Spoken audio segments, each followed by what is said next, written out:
Hi, this is Chazz Palminteri. Welcome to the Chazz Palminteri podcast. And we got a great show for you today. But before we do that, I'd just like to remind you guys that, hey, if you want to go to chazzpalminteri.net and see my where I'm playing with my one-man show, playing it all over the country, chazzpalminteri.net. You'll get, also you can see The Saddest Thing in Life is Wasted Talent, my store. And at my store, we got some new things. Bronx tail hats with Now You Can't Leave on the back. And another one, Bronx tail hat with Saddest Thing in Life is Wasted Talent. And what do we got here? Oh, wait a minute. My T-shirts. We got on the back, The Saddest Thing in Life is Wasted Talent, and a Bronx tail. It's a lot of fun gifts here. Also, we got, what do we got here? We got hoodies, a Bronx tail, Now You Can't Leave, and a Bronx tail there. And we're approaching 20,000 subscribers. The first, listen to me, fuck. The 5 subscribers, as soon as I hit 20,000, I'm going to give these vintage style posters to 5 subscribers. So make sure you hit that subscribe button. All right, we got a great show today, a really great show, because I have one of my favorite comics, one of my favorite people. For those of you, I'm sure a lot of people remember him. He was on the radio for 16 years, besides being a great stand-up comic. And he's old school. Sometimes I like to bring old school, but people who are famous and are also old school. So right now I like to bring you one of the funniest guys I know, Goumba Johnny. Goumba. Thank you. Thank you very much. So, Johnny, you got to tell me quick, how did you get the name Goumba Johnny? How did it stick? First, I just want to say thank you for having me and letting me know what's available in the store, because Christmas is coming. Okay. And, my wife would love that hoodie. I appreciate it. Do you make it in petite? I do make it in petite. Yeah, excellent. I do make it in petite. And is it just coming? I notice everything you do is in black and white. Yes, black and white is my colors because I believe life is black and white. Oh. I know. I thought that might have been a gang you were in when you were young. No. I'm actually... So you did that with there's a reason why you did that. Yeah, because I sell this at my shows. Right. I'm going to be selling this at my shows, and a lot of people say, well, I can't make the show. I said, well, go on my line, go on my website, chazzpalminteri.net, and you see my store there, and you can pick up all the merchandise on my store. First, let me say, before you even talk about me, I've been to your one-man show. It was I don't want to say life-changing. It was like a talent-changing moment for me. Thank you. I was totally blown away by the amount of effort that goes into your one-man show, the complexity of it, how much rests on your shoulders. And, I left there being amazed at how talented you were. And then I got in the car, and I'm like, I'm not very talented at all. No, get out of here. After I saw you, I was like, wow, well, this guy's a real actor. Well, I'm an actor. You're a comic. It's different. No, but you do comedic stuff too. Yeah, but I don't consider myself a stand-up comic. Well, my favorite movie for you was A Night at the Roxbury. I had a lot of fun doing that. And why you didn't get nominated for an Oscar for that? I was in shock. Did he grab my ass? Did he grab your ass? I mean, that's I know. I say that every day. So obviously you were on radio for 16 years. Yeah. I'm sure that was fun. Yeah, it was fun. I mean, I got to work with RuPaul. RuPaul? Yeah, RuPaul was doing the mornings, and I kind of slid over to the mornings. RuPaul and Michelle Visage, who now just won Emmys for RuPaul's Drag Race, and that was very interesting. It's fantastic. And I kind of sometimes you choose a career, and sometimes a career chooses you. That's correct. I did not grow up saying I wanted to be on the radio. I did not grow up saying I wanted to be a comic. That was not any of my wishes, and I just more or less fell into it.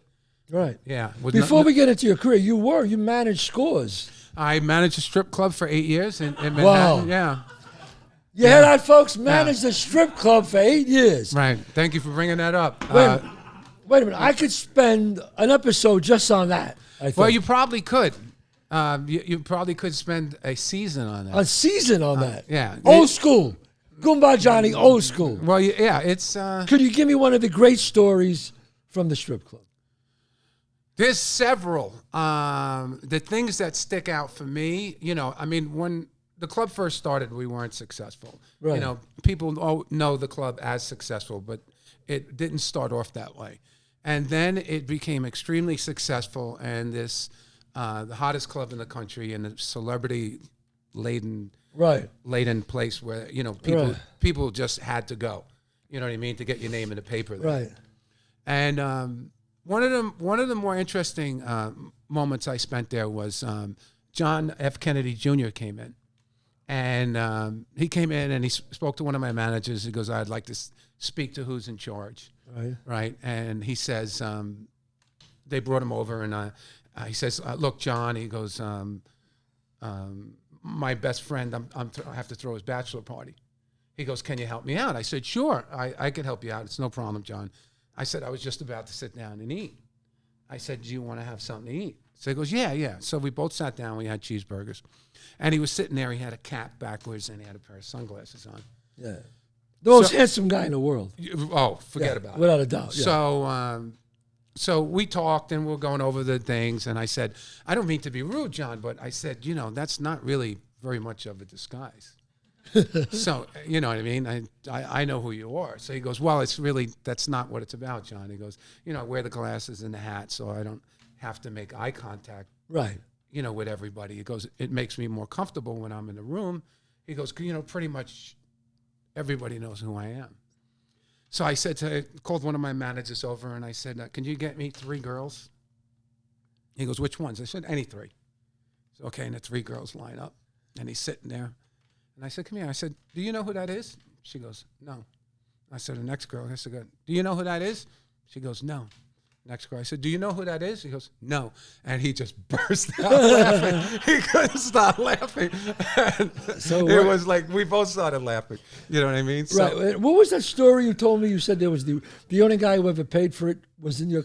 You told me a funny story once. Which one? There was one famous guy. Everybody else got it for free. He paid for. No, he got it for free. He got it for free. That's right. No, Jason Priestley. Jason Priestley. Jason Priestley was in, and he was coming in. I think he was working in town, so he came in over a series of days.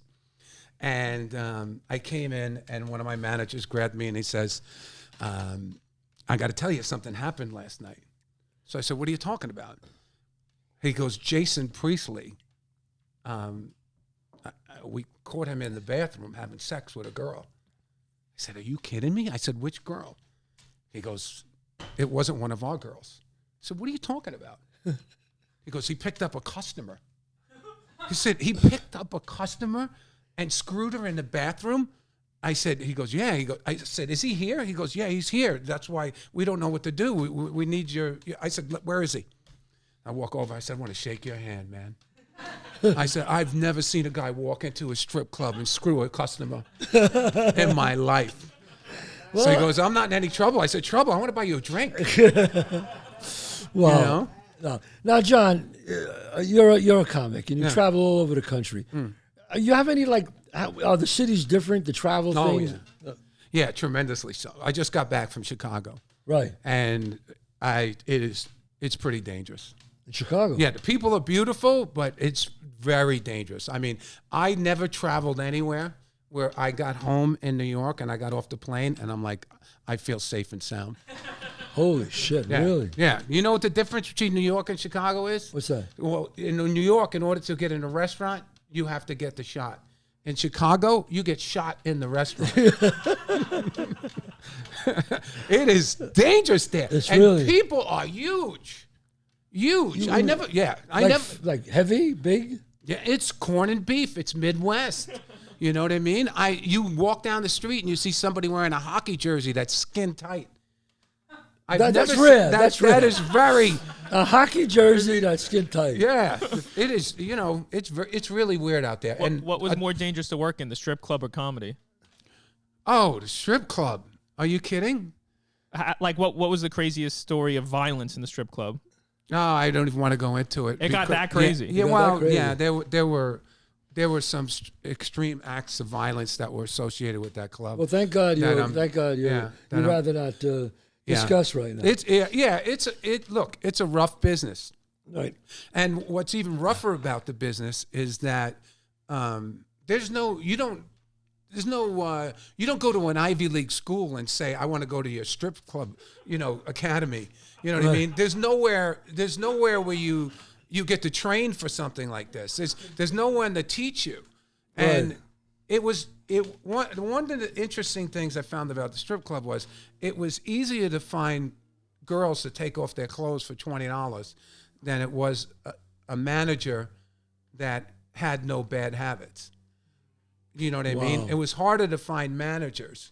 You know what I mean? You want somebody who's responsible, who doesn't drink or doesn't use or doesn't have a sexual addiction. Why would that guy want to work there anyway? He'd have a real job. You know what I mean? So that was I found that dynamic very interesting. Now, getting back to your traveling, do you find anything different with the pandemic? Yeah, definitely different. Unusually, about 18 months ago, right? Florida announced that the pandemic was over. And everybody seemed to believe it down there. Right. You know what I mean? They're like outlaws down there. They're like running around naked with cowboy hats. Like, you can't believe, that they just decided to move on. And, take it on the chin or whatever it is. Everything's open, the restaurants, so on and so forth. So I got to work down there comedically a lot during the pandemic. Wow. And, they had a totally different attitude. And then you would go back to New York and it would be, you would have to deal with the heightened tension and, the paranoia and all that stuff. Do the fans, when they come and see you, are they wearing masks, some of them? It depends where you go. I mean, now with the Delta, yes, you see the audience, some people in the audience with masks, depending on their age. There are people understand now it's age sensitive. Right. It's underlying condition sensitive. So people who could be diabetic, overweight, 65 plus, they seem to be much more cautious now and smarter about what they do and how they do it. Well, talking about 65 plus, I know your birthday's coming up and Thursday, yeah. And you're going to be how old? 65. 65. I'm a senior Goumba citizen. Johnny is a senior citizen. Now, Goumba, tell us. You can't hit me. I got some people in the audience here, some old school guys. Yeah. They're all over 65. Not all of them. Al isn't. I tell you, when I walked in your house today and I saw all your childhood friends and your close friends who are around your age, right? I just had like a flashback to that movie, Atlantic City. Right. With Burt Lancaster and yes. Kirk Douglas. Yes. Yeah, like this looks like if Ocean's 11 was a senior citizen group, that would be all your friends. I don't know what they could rob at this point. They'll rob anything. They could I think they could break in. I just don't think anybody could lift anything to steal it. You know what I mean? It's a really so tell us a semi-handicapped group there. Yeah, you're probably right. So what are some things about getting older that you kind of like? Well, I thought it was funny. First of all, my wife goes, "You're going to be 65. Do you want to do anything different?" And I said, "Yeah." I said, "I want to go down to the local bar and beat the shit out of a 21-year-old kid." And she goes, "What makes you think you could do that?" I said, "It's not like I'm going to pick out the biggest guy. I'll pick out a guy like 130 pounds. I'll kick his ass. I'm 200. And then somebody else says to me, he goes, "Hey, you're going to be 65. You know what that means?" I said, "No." He goes, "Your Metro card's going to be half price." He goes, "You could ride the subway for half price." Oh, you mean to tell me they could throw me on the tracks for half price now? That's fantastic. I can't wait till that happens. I mean, God willing, you're all healthy and everything? Yeah, I feel great. Good? I feel good, yeah, You don't take any pills or anything like that? I mean, sometimes, some Advil for the pain. Okay.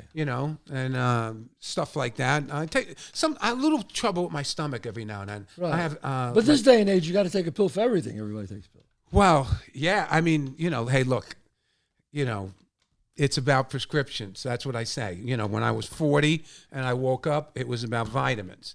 When I was 50, it's about prescriptions. I take shit to wake up, shit to go to sleep, and shit to shit.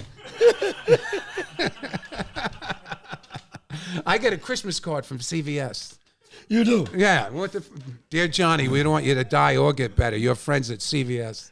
Wow. Now, your dad, for people who don't know, that very different. My dad was a bus driver. Your dad was a cop, My Bronx detective a detective. in Fort Apache. There was you couldn't pull no shit on him. No.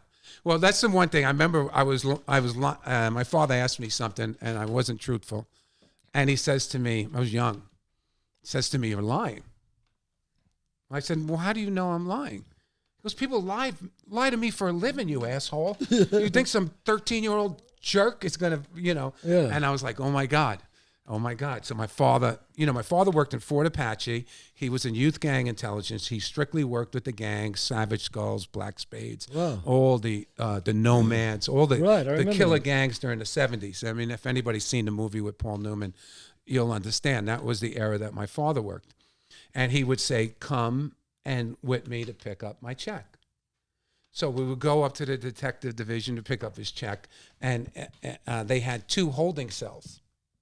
And he takes me and puts me in a holding cell, while in the other holding cell is 6 gang members. And they're right. The only thing that separates How old were you? I don't know, 14, Jesus Christ. 15, and I was getting in a lot of trouble. So he walked out of the room, and I don't know, it seemed like 5 hours, but it was probably 15 minutes, where these gang members were nice enough to explain to me how they wanted to fuck me in the ass. So, meanwhile, I'm a white kid. I got shorts on with a polo shirt, and I'm just sitting there, and I'm not, And then I get back in the car. My father drives up to Deegan. We lived in Yonkers. He made his point. And he goes, I was sitting there like a lizard on a rock. I was petrified. Yeah. So he goes, so you're going to continue to get in fights in school? You're going to behave? I said, no, I'm fine. Wow. I got it.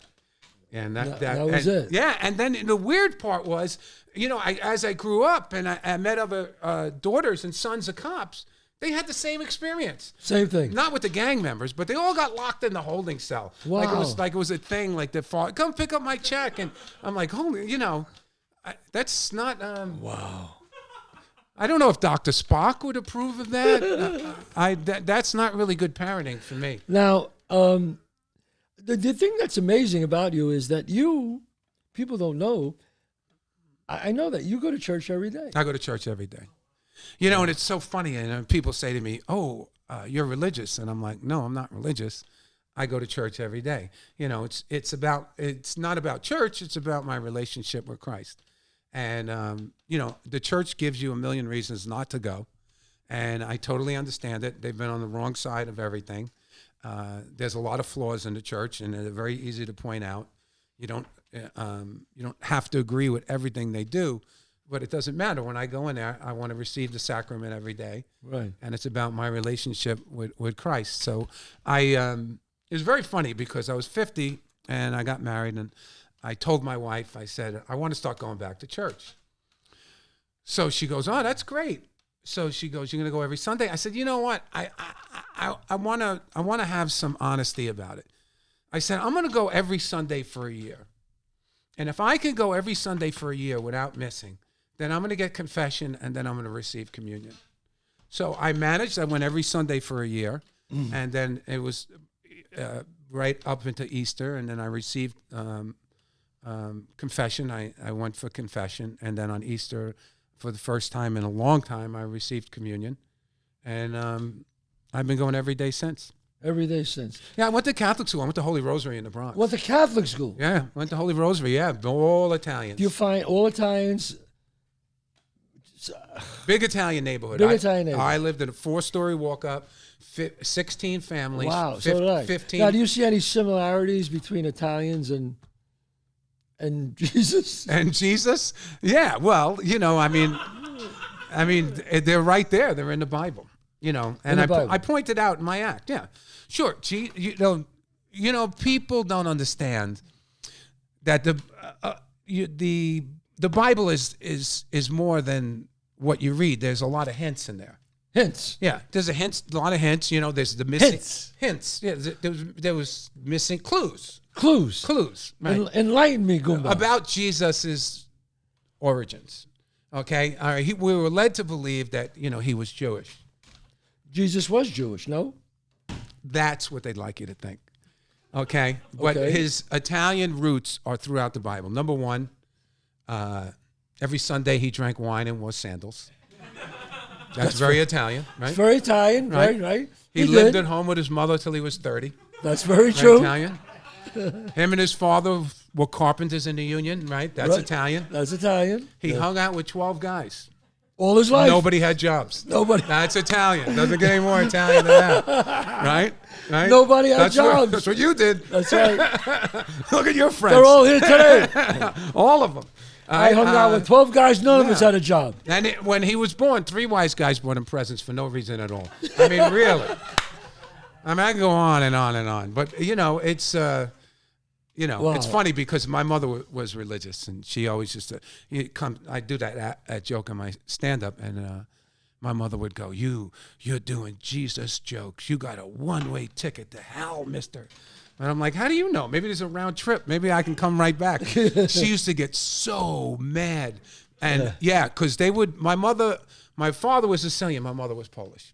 Wow. And they were deep. My mother and her grandmother came directly from Poland. Right. And when the Pope was Polish, that was the shit. Because there's no famous Polish people. There's none. I never thought of that. Yeah, there's none. So when the Pope became Polish, yeah. Oh, my God. I never thought of that. Yeah, that's it. There's no famous Polish person? Yeah, name 5 famous Polish people. I'll give you $1 billion. Thank you. You lost. All right. So. Well, Neighborhood Logic on my show where I answer questions. If you can remember of any 5 Polish famous people, please write in. Yeah. Chazz Palminteri Show at gmail.com. Yeah. You're right. Well, the one guy who fought for the freedom, what is it, Lech Walesa? I forgot. I don't know how to say A his lot name. of Polish jokes. Yeah. Well, yeah, I don't do them. But it was funny because my mother had a big Polish family. She had 8 brothers and 1 sister. Right. My father had 5 brothers and 1 sister. Right. So I had tons of cousins. We couldn't have everybody over the house at the Right. same time. So the Pope becomes Polish, and my mother and my grandmother freak out. Right. You know what I mean? They go to the Vatican. Go to the Vatican. And I don't know if you've been to the Vatican. Yes. I Yeah, have. they got like a gift store there, like Yes. Planet Pope. Do you know what I mean? Like you buy stuff. I was there, yes. Right. That's true. So my parents, we had pictures of the Pope throughout the whole house. My mother had Pope placemats. Do you know that? Do you know what it's like eating pasta, looking at the Pope at the same time? Wow. It's not the coolest Sunday. You know what I Wow. mean? Yes, yes. Yeah. So they would bring back, like all the things. The Pope sells. Did you know the Pope sells cologne? The Pope. Come on. Yeah. It's The Pope sells cologne. Yeah, in the gift shop. It's called Infallible. it's mixed with holy water. You just commit a sin and you spray it on. Oh, this is. Oh, God. Come on, Goomba. Sandy Blue Eyes just whispered to me a famous Polish person was Bobby Finton. Yeah, Bobby Vin. Yeah, Bobby Vin was Polish. Yeah, Was he really? Yeah, the Polish Prince. They used to call him Polish Prince. The yeah, Polish Prince. You're right. Yes, and Sandy Blue Eyes came up with somebody. Is he still alive, Bobby Vin? yes, he is. God bless him. And Was he had a big hit. What was it? There's something Roses or Yeah. Roses or red. Yeah. All I know is Henny Youngman used to say this joke. 2 Polish astronauts are in space. One goes out for a spacewalk, comes back, knocks on the door. The other guy goes, "Who's there?" I don't know. Stupid joke, but it made me laugh. I don't know. Yeah, there was. Yeah, I don't. I'm only kidding to the Polish people. I know. You're gonna get canceled now. I'm going to get canceled. Yeah. Uh-oh. Yeah. But don't worry, I'm Polish. I'll co-sign it. All right. Yeah. So now, a couple of more things, and that is, you're 65, but you got married late, right? I got married at 50. I married at 50. Yeah. That's later than me. Way I know. later. Well, I woke up one day, my back was killing me, and I'm like, I got to get somebody to get my prescriptions. So, I went down to CVS, met my wife, and we got married. Wow. So I've been married. I'll be married 15 years. Hey, in Daniela October. is a beautiful wife. She's Yeah. wonderful. My wife is great. She's younger. That doesn't hurt. That's great. My wife's younger too. You know the feeling. You gotta marry younger because they can take care of you then. Yeah. You know. I mean, fuck that. You know, You got really. it. Well, look. You know, everybody. Look, I myself growing up, I was not like a type of guy that was into younger women. Yes. Yes. That wasn't the thing. But I met my wife, and you know, after all the years of you know, running around or working at the club, helped me identify what I was looking for in a woman. I was looking for two things, and she had both those things, and they were very hard to find. What were the two things? And I relate this experience from working in the nightclubs for all the years. The two things that I had to have in a woman was, number one, I wanted a woman who knew right from wrong. Yeah. And that sounds very simple, No, that's terrific. but it's difficult. And the second thing, which is next to impossible, is I wanted a woman who was happy. Wow. And I got to say, I'm dumbfounded. I got a show I never even talked about. Those are two brilliant things. yeah, and my wife wakes up on a smile. You know, she's never wakes up in a bad mood. Wakes up, what do you want? Hey, let's have some coffee and this and that. And, you know, sometimes she's like so happy. I'm like, all right, hey, whoa, Yeah, take it easy. take it easy. You're so happy, you're making me mad. You're making me, yeah, exactly. You're pissing me off. No, that's how happy that's a you are. beautiful thing when your Yeah. wife is happy all the time. Yeah. Because And you always hear, because that's a complaint that you hear other guys saying, you know, my wife nags me, my wife is miserable, blah, blah, blah, Yeah. this and that. And, you know, I mean, well, look, it works both ways, guys too. But that being said, those were the two things that I was looking for. Right. And when I met my wife, I knew right away. I married her 14 weeks later. 14. So you would say, Johnny, that you're old school. You believe in old school values, right? Yeah, there's no doubt about it. You know, I mean, you know, growing up in the Bronx was probably my best memories of my life. And being in a neighborhood, the value, I know you understand this. Yeah, absolutely. And your friends do too. The value of being in a neighborhood with people of your own ilk. Yes. Is just amazing. I mean, I know everything's about diversity today, Right. and I'm not against that, and I totally I think it's understand. great, yes. I know today's different, but I just grew up in this totally solid Italian American neighborhood where everybody leaned on each other, Right. and Right. it just was a tremendous, great experience to learn the traditions, Right. Yeah. and to learn the ways of the people that were behind me. Wow. And it's not like that today. It's not like that today with the It's internet not- and all this other shit. No, Yeah, you're right. and diversity, you know. Right. You know, look, diversity is, you know, I have 5 nieces. I have no children. Right. And, you know, I have to explain to them, you know, the sensibilities Right. when I grew up were different than yes. the sensibilities when you grew up. Right. That doesn't make me an idiot No. because I don't get everything you're doing the first Right. time. It doesn't make you a bad guy either. No. It doesn't make me a bad guy, and it doesn't make them always right. No. There are some things that happened yesterday that should be kept today. Right. And there are some things that happen today that are better than yesterday. Yes. And it needs to be a combination of those both things. And I think one of the biggest problems, and I'm glad I have the opportunity to say this, is that I wish people would not be so quick to throw people overboard. Right. And I think people should practice bringing people on board. And it really disturbs me today that people don't get second chances. Well, I think that's very well said, and I think that's just terrific. I mean, it's been really great talking to you, Johnny, Yeah. and I think what you said is very, very important. I mean, we have fun, and I know we joke, but what you said as an old school guy, I think it was brilliant. Seriously, and I say that word. I don't thank say you. that word. It was brilliant. I think it was wonderful. And for people that really want to come and see you, where are you going to be? Or Well, you just go to me on Instagram at Goumba Johnny. at Goomba Johnny. Okay. Goum.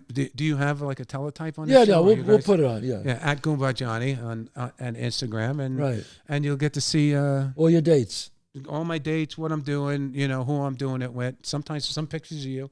Some pictures of me. I have pictures of you up there. Yeah, I'm fucking flattered. yeah. Well, you know, Yeah. trying to show everybody I know people. Yeah, no, come on.